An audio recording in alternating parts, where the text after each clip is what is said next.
गरीब कहे धनवान सुखी है, धनवान कहे सुख राजा को भारी। राजा कहे चक्रवर्ती सुखी है, तो चक्रवर्ती कहे सुख इंद्र को भारी। तुलसी यह जीव जान बिचारी, सिया राम भजन बिन यह जीव दुखारी। ये वेद पुराण निगरे बिगरे, सब पेटन के उपायन में।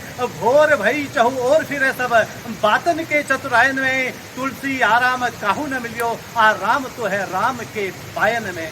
जी हाँ, आज हम बात कर रहे हैं प्रभु श्री रामचंद्र जी के एक ऐसे पावन दिव्य अलौकिक अद्भुत स्थल रामेश्वर मंदिर की। हालांकि उत्तराखंड की धरती में से प्रभु श्री रामचंद्र जी का बड़ा ही अलौकिक वो गहरा नाता रहा है।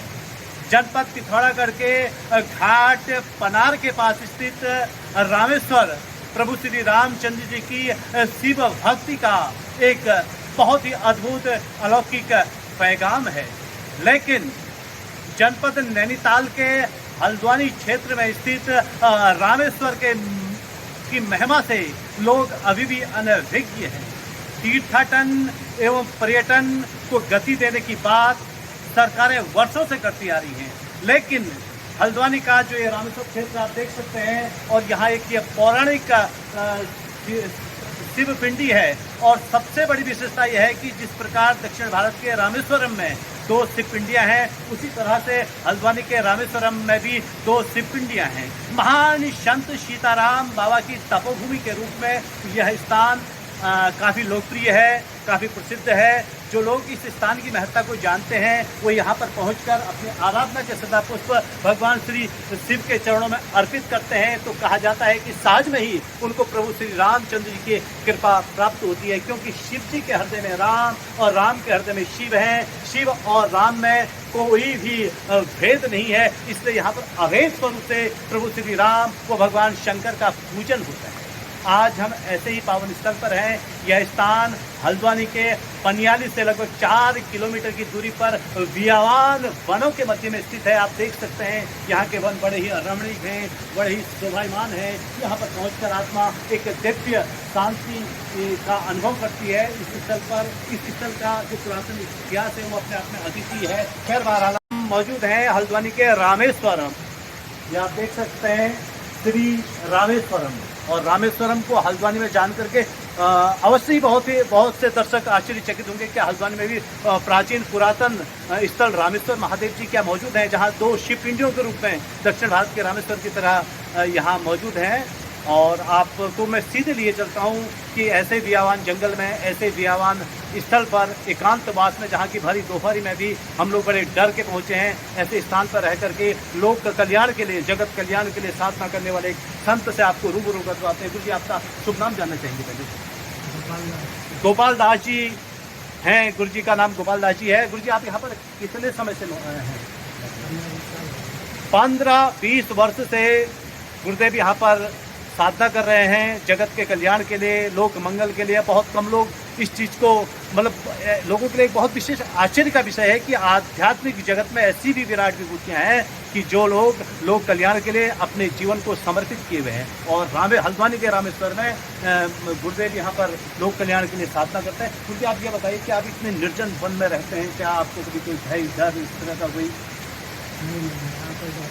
यहाँ कोई डर नहीं है। तो आप मतलब जो आप निर्भय रहते हैं, इस निर्भय रहने का आपका क्या रहस्य, क्या कारण है? आप किसको अपना इष्ट मानते हैं और किस तरह से आप निर्भय हैं? हमारे गुरु ने कहा था कि भगवान के शरण में आके भी जरूरत तो क्या करते हैं। अच्छा, बहुत सुंदर बात इन्होंने कही कि ईश्वर के शरणागत होने के बाद भय करना, विधाता की विधि का अपमान करना है। बहुत ही सुंदर सार आपने प्रकट किया। गुरु जी, आप आधुनिक वर्तमान समय में ये हल्द्वानी क्षेत्र की जनता के नाम, जैसे हल्द्वानी में श्री रामेश्वरम मंदिर है, बहुत कम लोग जानते हैं, तो उनके लिए आप क्या कहना चाहोगे अपनी ओर से? भगवान का भजन करना। बहुत सुंदर बात आपने कही कि भगवान का भजन करना चाहिए। बहुत ही सारगर्भित बात यहाँ पर गुरुदेव बता रहे हैं कि ईश्वर का भजन करना चाहिए, और ईश्वर के भजन से ही शांति की प्राप्ति होती है, और भजन ही जीवन का असली आनंद है, और भजन में आप सदैव संलग्न रहें। बहरहाल यह स्थान अपने आप में अद्वितीय है, अपने आप में अलौकिक है। क्योंकि एक चीज़ और बताइए, यहाँ पर मेले वगैरह कुछ इस तरह का किन किन पर्वों में होता है?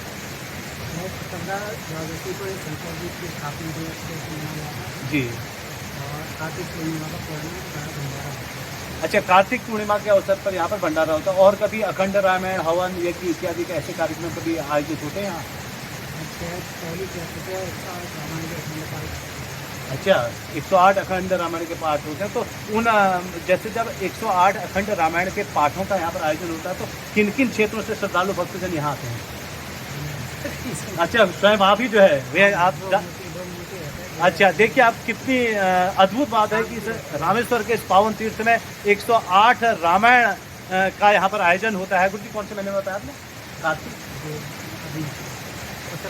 अच्छा अच्छा अच्छा, भंडारा हुआ था, तो 108 अखंड चैत के माह में 108 अखंड रामायण का यहाँ पर पहली नवरात्रि से शुरू होता है, और केवल बाबा जी और उनके 3.5 महीने तक यह कार्यक्रम चलता है, बाबा जी बता रहे हैं। और इनके कुछ शिष्य जन, 2-1 शिष्य जन ही बैठ करके इस बड़े विराट कार्यक्रम को लोक कल्याण के लिए संपन्न करते हैं। अब आप समझ सकते हैं कि हल्द्वानी के रामेश्वर की आदिकालीन महिमा कितनी अद्भुत है, कितनी प्राचीन है, क्योंकि सीताराम बाबा जी की तपोस्थली रही है, उससे पूर्व का इतिहास हम खोजने का प्रयास करेंगे। बहरहाल हल्द्वानी के स्वर्ग आश्रम के नाम से जाने जाने वाला यह पावन तीर्थ स्थल गुमनामी के साए में गुम है, और सरकार को चाहिए कि इन तीर्थ स्थलों को विकसित करने के लिए विशेष योजना बनाए, ताकि यह स्थल लोगों के कल्याण का साधन भी बने, और साथ में तीर्थ गमन की, तीर्थ यात्राओं की मर्यादाएं भी बनाएं, ताकि तीर्थों की मर्यादा बनी रहे, तीर्थों की पवित्रता बनी रहे। और आज हम अच्छा, आप बाबा जी बता रहे हैं कि यहाँ पर सुरक्षा दीवार यदि बन जाती, क्योंकि यहाँ पर ये जब बरसात तेज होती है तो नदी का देखिए, नदी कौन सी है, इसकी क्या देंगे? अच्छा, कुल मिलाकर के नदी है बहरहाल, और ये नदी का वेग बढ़ना तो अच्छा, बाढ़ से ये हो गई। अरे तो सुरक्षा दीवार की बाबा जी ने यहाँ पर मांग की, और विद्युत का क्या है?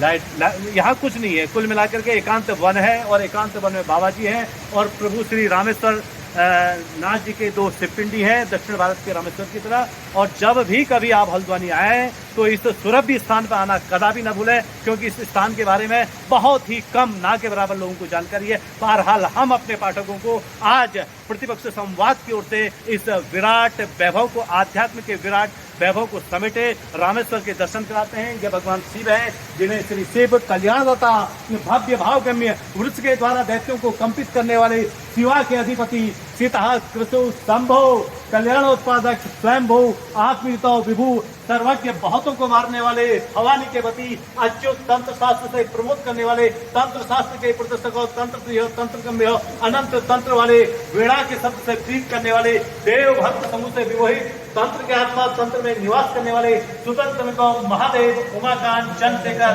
सहित अनेक नामों से पुकारते हैं। प्रतिपक्ष संवाद के लिए श्री हल्द्वानी के श्री रामेश्वर, पुरातन रामेश्वर धाम से मैं रमाकांत पंत आप सभी दर्शकों का हार्दिक स्वागत व हार्दिक अभिनंदन करता हूं।